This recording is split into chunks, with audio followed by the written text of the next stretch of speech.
NEET 2024 का question है जो रे एग्जाम हुआ था। Uniform wire of diameter d carries current I when the mean drift velocity of electrons in the wire is v. For the wire of diameter d by 2, the same material carry a current 200 million, then mean drift velocity will be how much? तो mean drift velocity का formula देख लेते हैं। तो I is equal to NEAVD।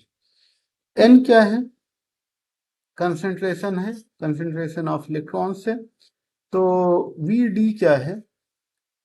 VD is proportional to I up by A, क्योंकि यहाँ पे concentration कोई बात नहीं किया गया है। Then VD2 upon VD1 is equal to I2 by I1 into pi d by 2 का whole square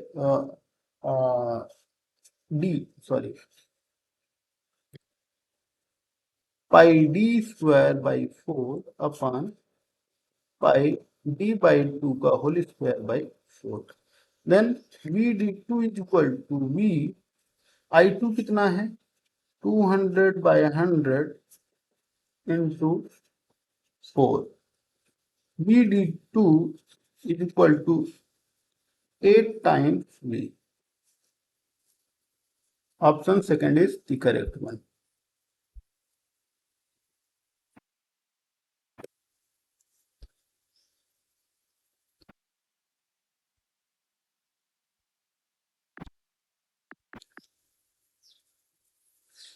In electrical circuit, the voltage is measured as V is equal to 200 plus minus 4 volt and current is this.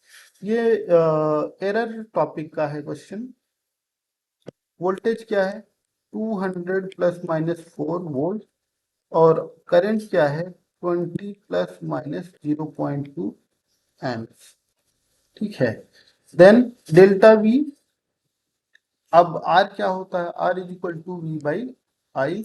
जहाँ पे division या multiplication है वहाँ पे हम relative error निकालते हैं या परसेंटेज एरर निकालते हैं। ठीक है। और जहाँ पे एडिशन या सब्ट्रैक्शन है वहाँ पे एब्सोल्यूट एरर में हम डील करते हैं। तो delta R by R into 100 is equal to delta V by V into 100 plus delta I by I 100। तो रिलेटिव एरर में डील करेंगे। देन डेल्टा आर बाई आर क्या हो जाएगा? Delta V 4 by 200 plus 0.2 by 20। तो 6 बाई 200 हो गया या 3 बाई 100 हो गया डेल्टा आर। अब यहाँ से डेल्टा आर क्या हो जाएगा? Absolute value of resistance, absolute error in measurement of resistance is 3 by 100 into resistance क्या हो गया? रेजिस्टेंस हो गया 200 बाई 20, 10 ओम। तो 10 या 0.3 ओम, ये एब्सोल्यूट एरर आया है। ठीक है। रिलेटिव एरर क्या था? 3% था। इंटू 100 करेंगे तो ये 3% था रिलेटिव एरर या परसेंटेज एरर। ये एब्सोल्यूट एरर ये आ गया। अब रेजिस्टेंस क्या लिखा जाएगा? 10 प्लस माइनस 0.3 ओम। रेजिस्टेंस की अनसर्टेनिटी कितनी है? 0.3 है। तो ऑप्शन कौन सा करेक्ट है? Option option option option second is the correct one. अब ये क्वेश्चन है, step up transformer is connected to a siemens.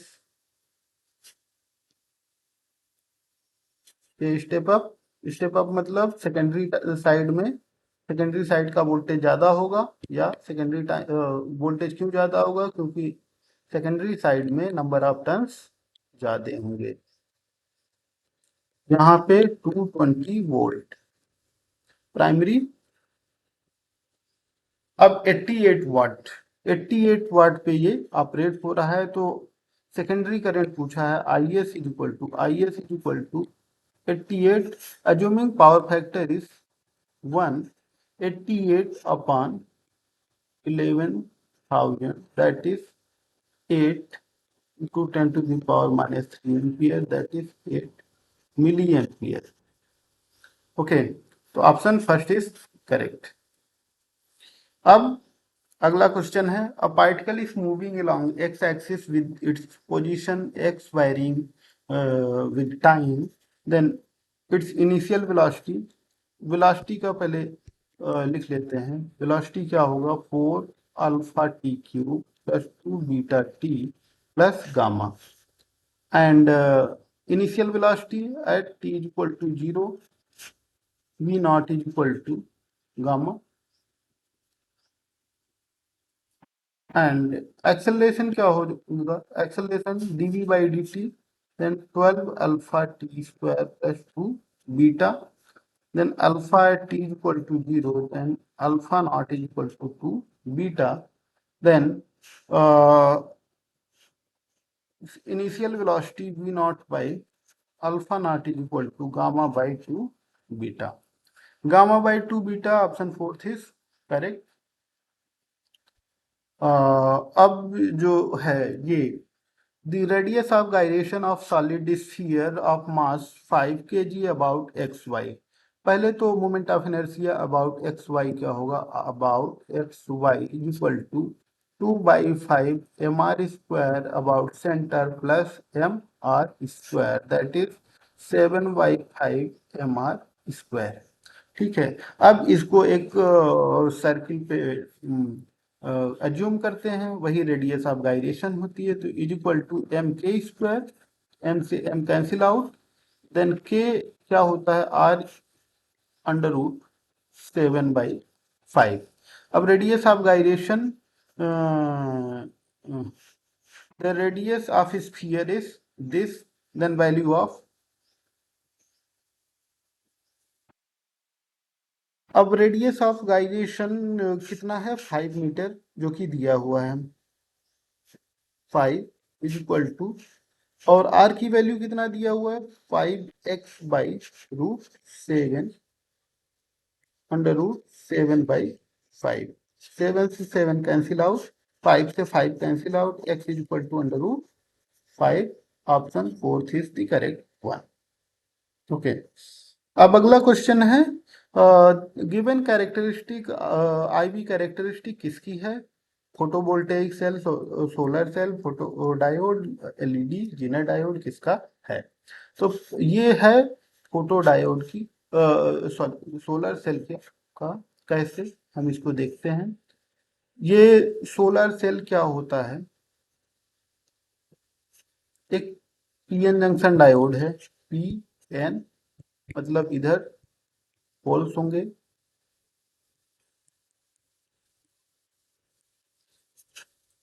यहाँ पे इलेक्ट्रॉन डिफ्यूज करेंगे, इधर वाले इधर, एन साइड इधर इलेक्ट्रॉन सरप्लस में होंगे, और इधर ये वाले होल डिफ्यूज करेंगे। ठीक है, अब यहाँ पे क्या है, लाइट जो है यहाँ पे जब फॉल करती है, तो यहाँ की जो बॉन्ड होते हैं वो ब्रेक होते हैं, होल्स और इलेक्ट्रॉन्स का क्रिएशन होता है। इलेक्ट्रॉन जो होता है, बॉन्ड ब्रेक होगा तो इलेक्ट्रॉन क्रिएट होगा, होल क्रिएट होगा, इलेक्ट्रॉन इधर जाएगा और होल इधर जाएगा, जो कि यहाँ पे होल का कंसंट्रेशन बढ़ाएगा, यहाँ पे इलेक्ट्रॉन का कंसंट्रेशन बढ़ाएगा, जिसकी वजह से यहाँ का पोटेंशियल ग्रेडियंट बढ़ता जाएगा। जब इसको किसी एक्सटर्नल सोर्स से, या इसको जब हम शॉर्ट सर्किट करके पहले देख लें, या स्मॉल रेजिस्टेंस लगा के देख लें, या लोड से कनेक्ट करते हैं, तो ये क्या है, करंट डिलीवर करने लगता है। तो यहाँ पे क्या होता है, यहाँ पे ये इलेक्ट्रॉन निकल के, इलेक्ट्रॉन यहाँ पे होल के साथ डिफ्यूज होने लगता है। तो इसमें जब व्हेन ओपन सर्किट होता है, then voltage across terminal is maximum, और जब शॉर्ट सर्किट किसी वायर से कर देते हैं तो current is maximum end voltage is zero. अच्छा, अब देखते हैं। तो यहाँ पे अगर हम देखेंगे, IV कैरेक्टरिस्टिक देखेंगे, तो ओपन सर्किट पे यहाँ पे वोल्टेज मैक्सिमम होगा और शॉर्ट सर्किट पे करंट मैक्सिमम होगा, लेकिन देखेंगे इसकी डायरेक्शन क्या होगी। इलेक्ट्रॉन की डायरेक्शन ये है, तो करंट की डायरेक्शन क्या होगी, ये होगी। करंट की डायरेक्शन इलेक्ट्रॉन के अपोजिट। तो देखो करंट कहाँ से चल रहा है, N से P चल रहा है, जबकि डायोड में क्या होता है, P टू N चलता है। तो अपोजिट टू द डायोड, यहाँ पे I short circuit current maximum है, तो ये कर्व ऐसे होगा। ठीक है, यही कर्व शो कर रहा है। ठीक है, तो ये क्या है, solar cell.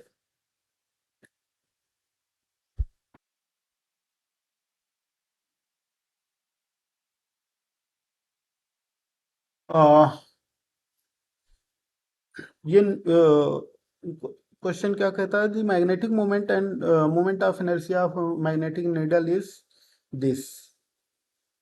Okay, if it completes 10 oscillation in 10 seconds, then time period is 1 second, and magnetic moment क्या है, mu is equal to 1 into 10⁻⁻² ampere metre square, and इसका जो है moment of inertia is I is equal to 10/π² kg metre square.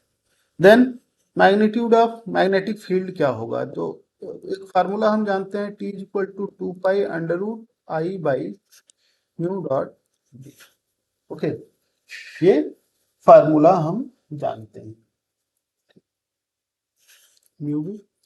Then 1 is equal to 2π√I कितना है, 10/π² upon mu कितना है, mu is 10⁻⁻² b, and ये pi square से pi cancel out, ये 1 is equal to 2√10⁻³ by b। Squaring करेंगे तो b is equal to 4 into 10⁻³ कितना होगा,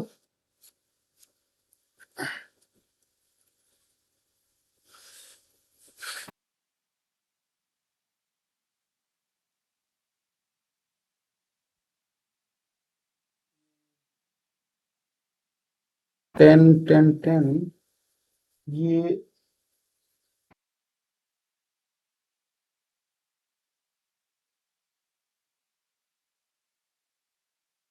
आई आई जो है ये है 10⁻⁻6। यहाँ पे गलत लिखा हुआ है, ये 10⁻⁻6 है, सॉरी। ये क्या है, मैग्नेटिक मोमेंट ये है 10⁻⁻², और ये जो है ये, अच्छा ये 10⁻⁻6 है। ओके, ये 10⁻⁻6 है, तो ये 10 कितना हो गया है, -4। तो स्क्वायरिंग करेंगे तो 4 इंटू 10⁻⁻4, दैट इज 0.4 मिली। तो option third is correct one. Capacitance of capacitor charge इतना इतना, तो Q is equal to CV। लेकिन कैपेसिटेंस जो है वो मटेरियल प्रॉपर्टी है, वो किस पे डिपेंड करती है, ε0A/d। तो ज्योमेट्री एरिया और नेट सेपरेशन पे डिपेंड करता है, तो इसका मतलब ज्योमेट्री पे डिपेंड करता है। ओके, नेक्स्ट क्वेश्चन है, image formation needs regular reflection and refraction, सही है। रिफ्लेक्शन और रिफ्रैक्शन की वजह से ही इमेज फॉर्मेशन होता है, बिल्कुल सही है। The variety in colour of objects we see around is due to the constituent colours of light incident on them, ये भी सही है, लेकिन इन दोनों में कोई रिलेशन नहीं है। क्योंकि ये क्या कहता है कि इमेज बनता है, इसकी वजह से रिफ्लेक्शन रिफ्रैक्शन की वजह से, और ये क्या कहता है कि जो हमें कलर दिखाई देता है कपड़े इन सब में वस्तुओं में, वो क्या होता है कि कंस्टिट्यूएंट कलर की वजह से होता है। तो ये भी सही है और ये भी सही है, लेकिन इन दोनों में कोई रिलेशन दूर दूर तक नहीं है, इस वजह से both are correct. Next question है, uniform metal wire of length L has resistance 10 ohm. Now the wire is spread to 2L bent in the form of circle. The equivalent resistance across an arbitrary diameter. तो पहले ये ऐसे रखा था, length कितनी थी, L थी, resistance 20 ओम। अब इसको स्ट्रेच कर दिया गया है, इसकी लेंथ 2L करके ऐसे रख दिया गया है, तो अक्रॉस इट्स डायमीटर रेजिस्टेंस क्या होगा, और इसकी लेंथ क्या है 2L। तो यहाँ पे अगर सेम वायर को स्ट्रेच किया गया है तो लेंथ कब बढ़ेगी, जब उसके वॉल्यूम कांस्टेंट रहेगा, इसका मतलब कि उसका एरिया क्या है, डिक्रीज होगा। तो initial volume is equal to final volume, V1 is equal to V2। तो वॉल्यूम क्या है, A1 L is equal to A2 into 2L। Then A1 is equal to 2 A2, ये हो गया, and L2 is equal to 2L1 है। Then equivalent resistance R क्या है, R1 row L1 by A1, तो ये क्या है 10 ओम है। तो I2 क्या हो जाएगा, रो L2, L2 मतलब 2L अपॉन A2, A2 क्या है A1 by 4, 2L1 A1 by 4 2, that is 4R1। तो ये क्या है, मतलब 40 ओम। तो इधर 40 हो गया, और सॉरी इधर 20 हो गया, इधर 20 ओम, दोनों पैरेलल में कनेक्टेड हैं और डायमीटर के अक्रॉस हमको लेना है। तो R diameter equal to 20 into 20 upon 20 plus 20 या 10 ohm. Option first is the correct one. अगला क्वेश्चन है, spectral lines which correspond to the electronic transition from N2 5 6 7 और N1 4। तो स्पेक्ट्रल लाइन जो ये है, ये किस कैटेगरी में आएगी, तो लाइमन क्या है, लाइमन सीरीज में N1 इज इक्वल टू 1 से फॉल होती है, N2 is equal to 2 and ever. उसके बाद बामर होता है, Balmer N1 is equal to 2, N2 is equal to 3 से एवर। उसके बाद पाश्चर होता है, N1 is equal to 3, N2 is equal to 4 to ever. उसके बाद क्या होता है, पाश्चर के बाद जो है वो ब्रैकेन होता है, ब्रैकेन सीरीज होती है, N1 is equal to 4, N2 is equal to 5 6 7 dash dash. उसके बाद होता है बारलैंड होता है, बारलैंड N1 is equal to 5, N2 is equal to 6 7 dash dash. तो कौन सा ऑप्शन करेक्ट है,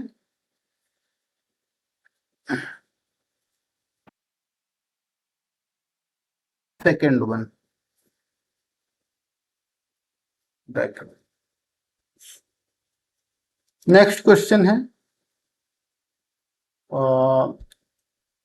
असर्शन रीजन का। असर्शन क्या कहता है, houses made of concrete roof overlaid with foam keep the room hotter during the summer. नहीं भाई, तो लगाएंगे क्यों, रूम जब इसमें जब फोम लगाया जाता है तो सनलाइट की जो एनर्जी है वो, क्योंकि फोम एक इंसुलेटिंग मटेरियल है, हीट को हीट का कंडक्शन आसानी से नहीं करता, जबकि कंक्रीट बहुत ज़्यादा हीट का कंडक्टर है। तो ये क्या है, इंसुलेटिंग मटेरियल है, तो बाहरी हीट को अंदर आने नहीं देगा, सनलाइट सीधे फॉल होगी छत पे, रूफ पर, और वो उसको रूम के अंदर आने नहीं देगा। तो हाटर नहीं होगा, कूलर होगा। ठीक है, अगर हाटर होगा तो लगा के क्या करेंगे। The layer of foam insulation prohibits heat transfer as it contains air pockets. ये करेक्ट है और ये गलत है। तो ऑप्शन कौन सा हो गया, रीजन इज सही और assertion is wrong. A is false और is true.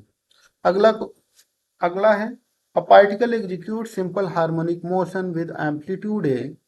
The A has same potential energy and kinetic energies at the displacement. तो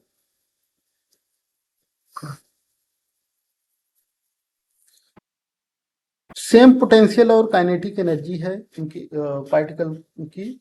तो अगर हम डिस्प्लेसमेंट का रिलेशन क्या माने, X T equal to A sine omega T मान लेते हैं, तो वी टी क्या हो जाएगा, V T equal to A omega cos omega T. Then potential energy is half k x square, that is 1 by 2 k a square sin square omega t। और kinetic energy क्या होगी, half M V square, that is 1 by 2 m a square omega square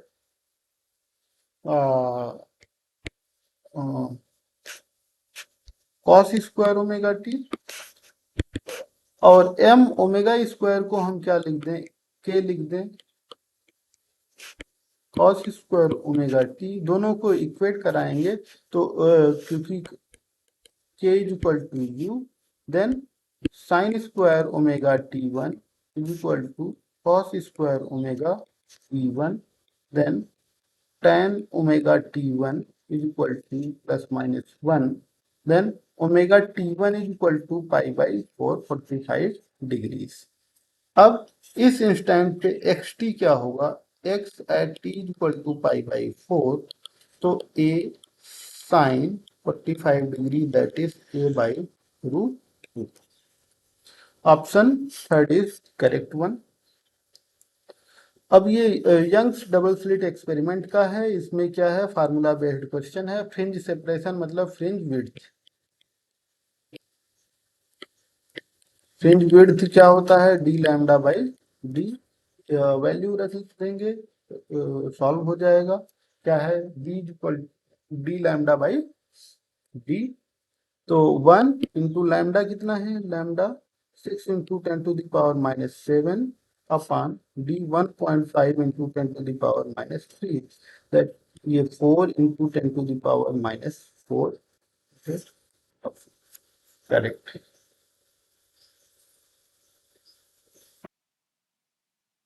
Water is used as a coolant in nuclear reactor because of its high specific heat capacity. Water की specific heat capacity बहुत ज़्यादा होती है, इस वजह से इसको coolant के रूप में यूज करते हैं न्यूक्लियर रिएक्टर में।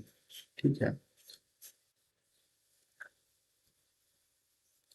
ये क्वेश्चन क्या कहता है कि ये स्क्रू गेज का क्वेश्चन है। क्वेश्चन क्या कहता है, ये स्क्रू गेज का पिच जो है 1 मिलीमीटर का है, 100 डिवीजन है, तो लीस्ट काउंट जो होता है pitch upon divisions, that is 1 mm upon 100, that is 0.01 mm।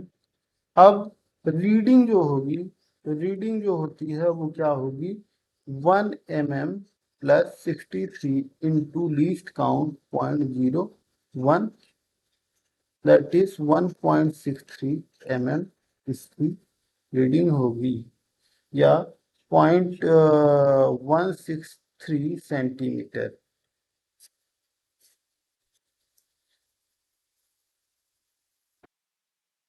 Okay, thank you.